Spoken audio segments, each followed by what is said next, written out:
Assalamualaikum warahmatullahi wabarakatuh. Nama saya Reni Fitriati. Di sini saya akan menjelaskan tentang perkembangan janin dan plasenta. Nah, di sini ada tahap perkembangan embrio minggu pertama. Di hari pertama mengalami pembuahan, hanya satu sperma yang terbaik yang bisa menembus zona pelisidia pada ovum. Nah, di hari kedua itu akan terjadi pembelahan. Di hari ketiga akan terjadi perkembangan eksponensial.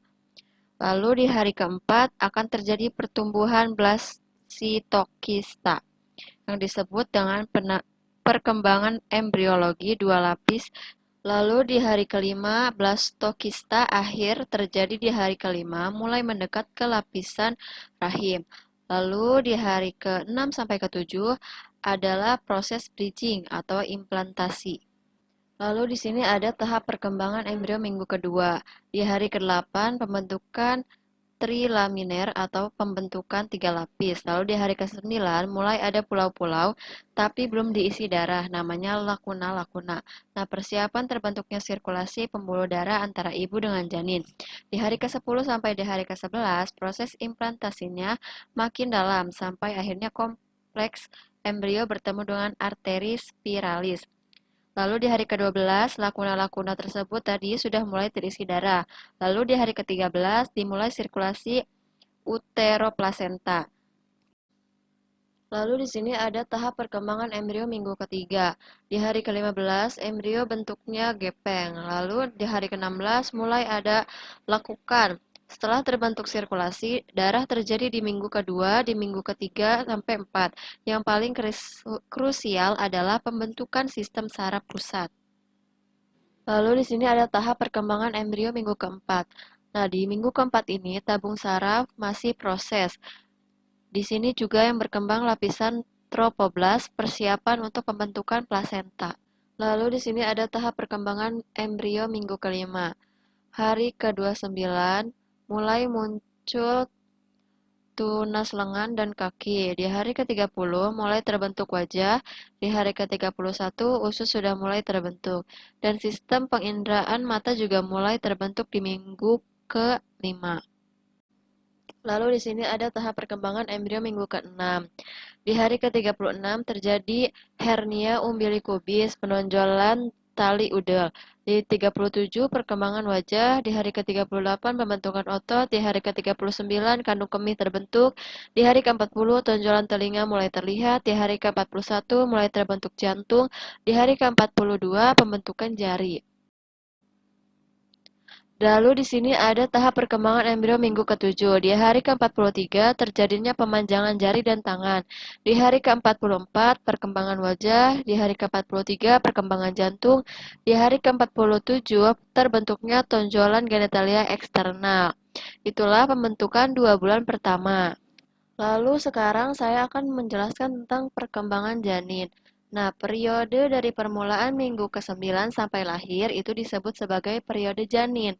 Pada periode janin, pembentukan tubuh sudah selesai. Pada periode janin ini hanya terjadi maturasi atau pematangan organ dan ukuran organ lebih pesat. Lalu ada pertumbuhan kepala. Nah, pertumbuhan kepala ini relatif lambat daripada pertumbuhan lainnya. Di awal bulan ketiga, kepala bentuknya setengah dari panjang dari puncak ke bokong.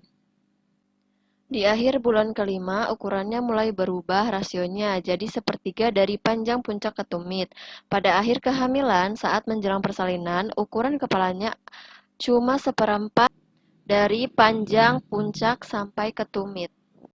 Lalu di sini ada perkembangan wajah dan ekstremitas. Selama bulan ketiga, wajah akan semakin mirip manusia. Ekstremitas baik kaki maupun tangan mencapai panjang yang relatifnya dibandingkan bagian tubuh bagian bawah. Lalu pusat osifikasi primer atau penulangan dimulai di minggu ke-12. Lalu di sini ada perkembangan janin dari bulan ke-4 sampai ke-6. Nah, selama bulan ke-4 sampai ke-6, janin ini akan memanjang secara cepat, tapi beratnya masih kurang dari 500 gram. Terus sudah mulai ada rambut halus, lalu pada bulan ke-6, kulit janin berwarna kemerahan, dan janin pada bulan ke-6 sangat sulit bertahan hidup. Lalu di sini ada perkembangan janin dari usia 8 sampai 9 bulan. Selama 2 bulan terakhir, berat badan janin mulai signifikan, lalu mulai terbentuk lapisan lemak subkutis. Jadi pipinya mulai cabi, terus tangannya mulai berisi, pantatnya juga mulai membulat. Lalu di sini saya akan menjelaskan tentang perkembangan plasenta. Nah, plasenta adalah organ yang memfasilitasi pertukaran nutrien dan gas antara kompartemen ibu dan janin. Lalu di sini ada perubahan dalam trofoblast. Komponen janin pada plasenta berasal dari trofoblast dan mesoderm ekstraembrional. Jadi di dalam plasenta ada komponen janin dan komponen ibu. Darah dari ibu dialirkan ke plasenta melalui arteri spiralis. Lalu di sini ada korelasi klinis terkait gangguan perkembangan plasenta. Di sini adalah preeklamsi. Itu kan hipertensi dalam kehamilan ditandai dengan adanya proteinuri terjadi karena tidak sempurnanya sel sitotrofoblas. Lalu ada struktur plasenta. Di tahap bulan keempat, plasenta memiliki dua komponen. Yang pertama bagian janin namanya chorion floridosum. Yang kedua bagian ibu yaitu decidua basalis. Pas 9 bulan, plasenta ini ukurannya 15 hingga 25 cm, tebalnya 3 cm, berat sekitar 500 hingga 600 gram. Lalu permukaan plasenta, si janin ditutupi sepenuhnya oleh lempeng korion. Lalu di sini ada fungsi plasenta. Yang pertama itu sebagai pertukaran gas, yang kedua pertukaran nutrien dan elektrolit, yang ketiga transmisi antibodi ibu. Yang keempat, produk hormon. 2 bulan Lalu ada cairan amnion. Cairan ketuban itu seharusnya jernih, encer yang dihasilkan oleh sel-sel amnion. Sebagian besarnya juga berasal dari darah ibu. Nah, cairan ini berfungsi yang pertama itu untuk meredam guncangan. Yang kedua, mencegah melekatnya mudigan ke amnion. Lalu yang ketiga, memungkinkan janin bergerak.